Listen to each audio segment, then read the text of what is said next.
Charlie and the Chocolate Factory by Roald Dahl, Chapter 1. Hi, how are you doing? Hope you've had a lovely day and looking forward to the reading of Charlie and the Chocolate Factory. Ada, would you like to come up and read the book? Ada's come to listen as well.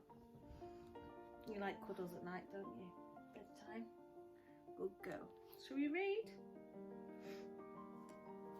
Lie down, good girl. Chapter 1. Here comes Charlie. These two very old people are the father and mother of Mr. Bucket. Their names are Grandpa Joe and Grandma Josephine.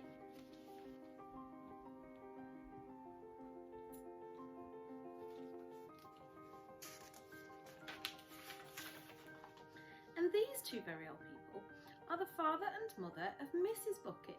Their names are Grandpa George and Grandma Georgina.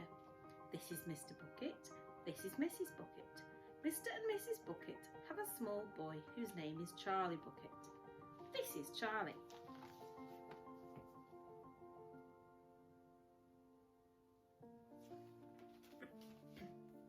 How do you do? And how do you do? And how do you do again? He is pleased to meet you.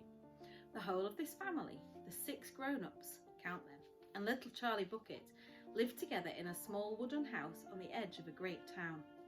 The house wasn't nearly large enough for so many people, and life was extremely uncomfortable for them all. There were only 2 rooms in the place altogether, and there was only 1 bed. The bed was given to the 4 old grandparents because they were so old and tired. They were so tired, they never got out of it.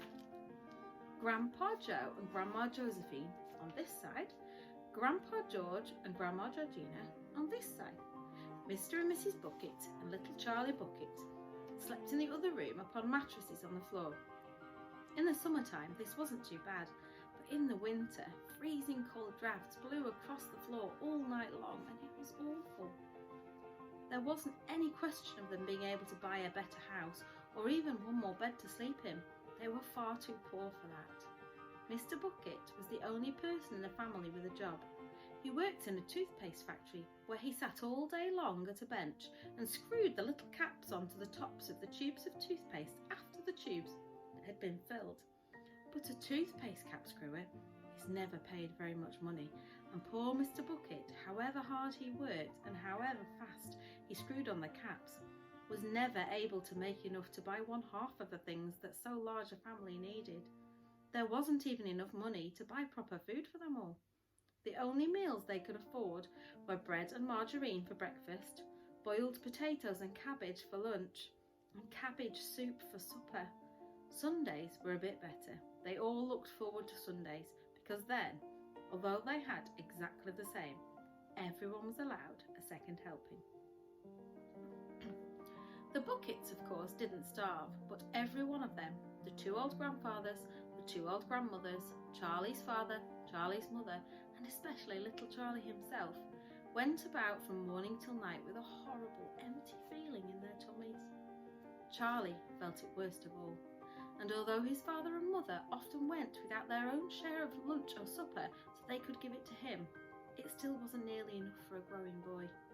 He desperately wanted something more filling and satisfying than cabbage and cabbage soup.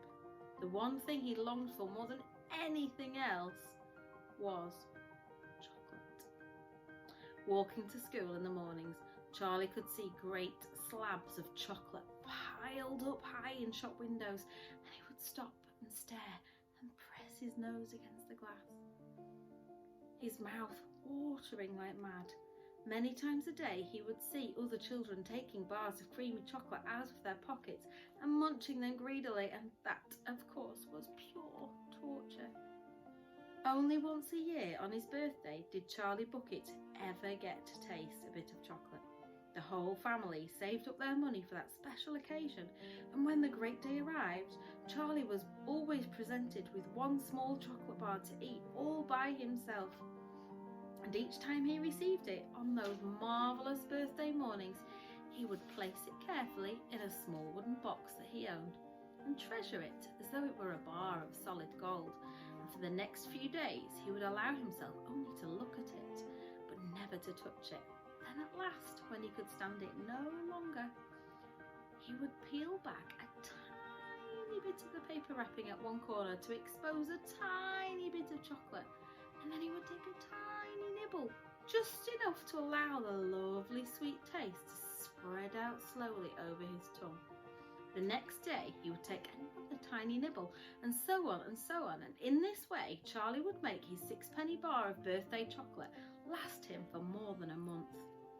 But I haven't yet told you about the one awful thing that tortured little Charlie, the lover of chocolate, more than anything else. This thing, for him, was far, far worse than seeing slabs of chocolate in the shop windows or watching other children munching bars of creamy chocolate right in front of him. It was the most terrible, torturing thing you could imagine, and it was this. In the town itself, actually within sight of the house in which Charlie lived, there was an enormous chocolate factory. Just imagine that! And it wasn't simply an ordinary enormous chocolate factory either. It was the largest and most famous in the whole world. It was Wonka's factory, owned by a man called Mr. Willy Wonka, the greatest inventor and maker of chocolates that there had ever been. And what a tremendous, marvellous place it was. It had huge iron gates leading into it, and a high wall surrounding it, smoke belching from its chimneys and strange whizzing sounds coming from deep inside it. And outside the walls, for half a mile around in every direction, the air was scented with the heavy, rich smell of melting chocolate. Twice a day on his way to and from school, little Charlie Bucket had to walk right past the gates of the factory. And every time he went by, he would begin to walk very, very slowly, and he would hold his nose high in the air and take long, deep sniffs of the gorgeous chocolatey smell all around him. Oh, how he loved that smell, and oh, how he wished he could go inside the factory and see what it was like. See you tomorrow for chapter 2. Bye-bye.